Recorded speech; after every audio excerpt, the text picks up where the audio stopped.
processes to develop unique value propositions tailored to various categories of shippers. This initiative is designed to facilitate access to needed services provided while simultaneously reducing port and cargo destination cost. The Chief Executive Officer of the Ghana Shippers Authority, Mr. Kwesi Bafo Sapon, announced this during a breakfast meeting with shippers held in Takoradi in the Western region. Mr. Sapon underscored the significant economic impact of shippers and enhanced the prioritization of their needs. He said going forward, the Ghana Shippers Authority is considering assigning relationship managers to some categories of shippers as part of the revisioning and realigning agenda to create value for shippers at Ghana's various ports in real time. Let's listen to him. We are also developing what we call USPs for the various categories of shippers. So like yourselves who are platinum shippers in this room, we are developing USPs for you to make sure that we can quantify the value we deliver to you on an annual basis.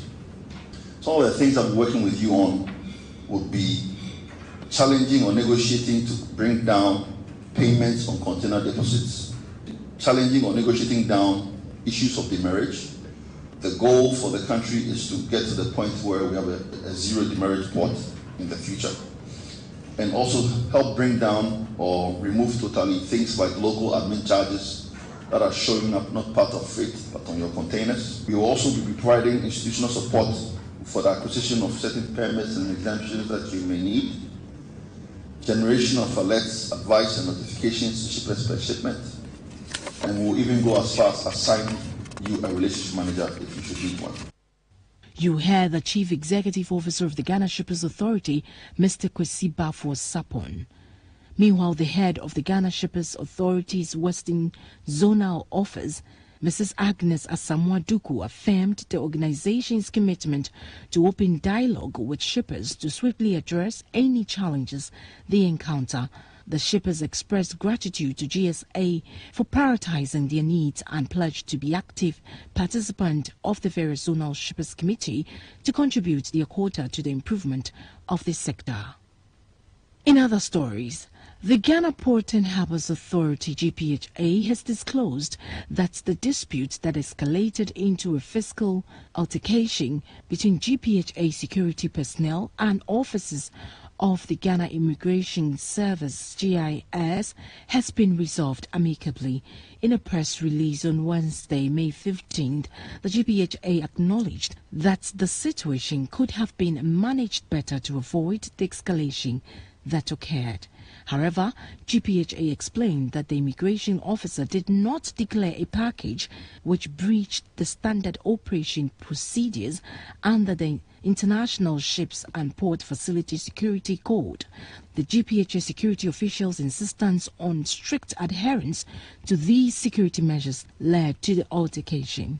While some media reports have sensationalized the incident, GPHA recognizes that it could have been handled more effectively to prevent escalation.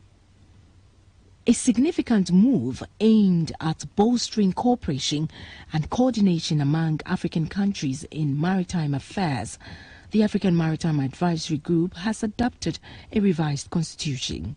This decision, made during a meeting held on the sidelines of the 111th session of the International Maritime Organization (IMO) Legal Committee in London, marks a pivotal moment for the region's maritime interest. AMAG, composed of representatives from various African nations to the IMO, recognized the need for a more cohesive approach to address maritime challenges and opportunities. The revised constitution serves as a strategic tool to enhance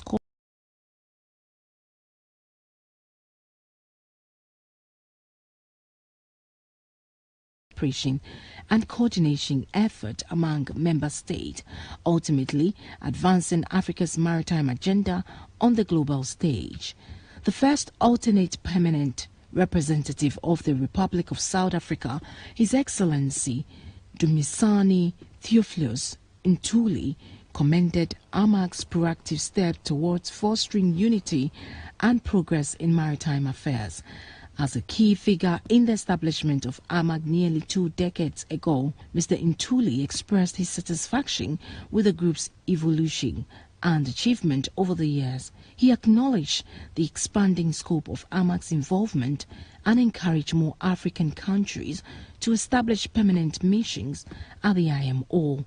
He emphasized the importance of ensuring a strong African presence within the IMO framework, highlighting AMAG's role as a supportive platform for all permanent representatives in promoting a unified African voice on maritime issues.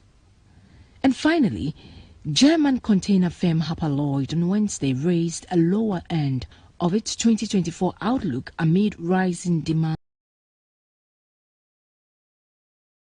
and freight rate, but including in the Red Sea region, where operators are avoiding the Suez Canal because of attacks on vessels by Yemen-based Houthi militants. The crisis has raised freight rates because alternative trips around African southern trip are longer and expensive. The CEO, Rolf Haben, Jason told analysts global container volumes were up quite significantly, especially in January and February, mostly on the Trans-Pacific route, and there has been a step increase in spot freight rate and strong demand. Net profit fell to 299 million euros from 1.893 billion a year earlier, and earnings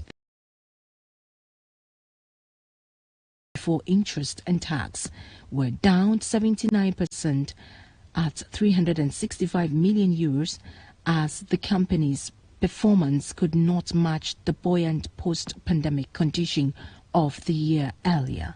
But full-year EBIT, the world's fifth largest container shipper by volume, is now expected between 0 and 1 billion euros, up from a mid-March forecast of -1 billion to 1 billion.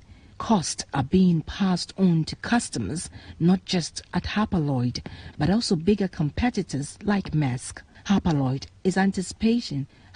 in anticipation of numerous vessels joining the world fleet, has launched measures to contain cost.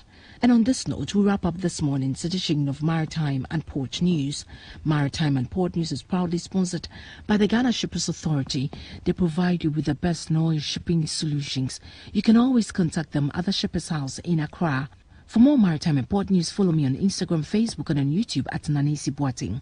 My name is Nanesi Boateng, my producer, Kwikwa Bwaji. Have a great day. 7 range of products. Ade pano no kofa bae wasande 3CP papa ebe